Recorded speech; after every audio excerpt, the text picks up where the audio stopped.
kelahiran dan perkembangan koperasi di negara maju dan berkembang berbeda. Di negara maju, koperasi lahir sebagai gerakan melawan ketidakadilan pasar.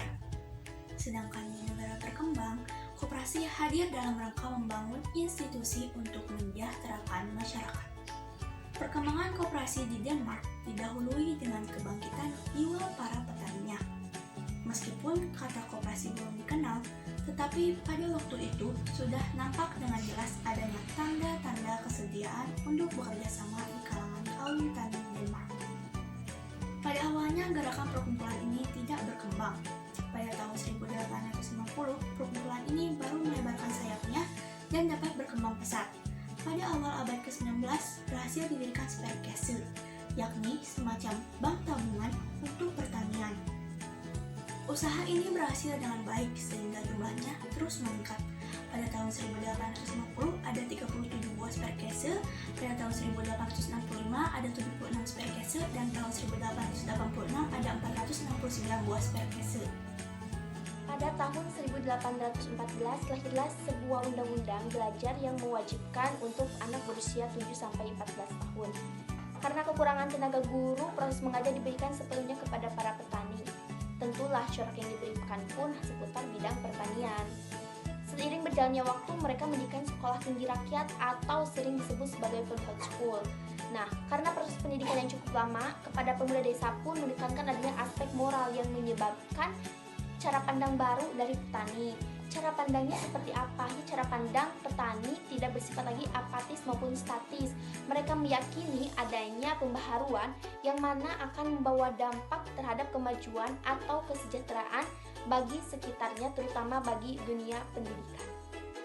Pada saat bersamaan, para petani Denmark sudah terbiasa untuk membentuk perkumpulan tani. Perkumpulan dari petani kecil yang disebut dengan smallholders itu cukup giat untuk melakukan usaha kecil. Di samping itu, untuk mendukung kegiatan pertanian, maka didirikanlah Sparekasse, yaitu Bank Tabungan Pertanian. Karena modal dari Sparekasse tersebut dikumpulkan para petani dan digunakan untuk kepentingan para petani. Maka banyak para petani merasakan manfaatnya dari pendirian perkumpulan tani tersebut. Dalam kondisi seperti inilah, benih-benih koperasi mulai tumbuh di negara Denmark. Pada tahun 1852, kumpulan petani kerajaan Denmark berhasil mengirimkan surat untuk mendirikan sebuah perusahaan susu bersama. Perusahaan itu baru didirikan pada tahun 1863 di kota Maastricht.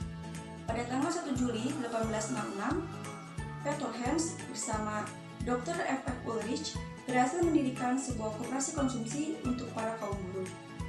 Mula-mula, koperasi itu mendapat cemoohan keras dari orang-orang yang tidak menyukainya. Namun, dengan kerja keras, koperasi itu dapat berkembang dengan baik. Pada tahun 1890, tercipta kurang lebih 700 buah koperasi susu. Dan para koperasi-koperasi pun mengizinkan atau memperbolehkan untuk para peternak kecil agar memperoleh harga yang sama dengan para peternak besar. Pada tahun 1952, anggota koperasi di Denmark mencapai sekitar 30% dari seluruh rakyat Denmark. Hal ini disebabkan karena majunya tingkat pendidikan di sana.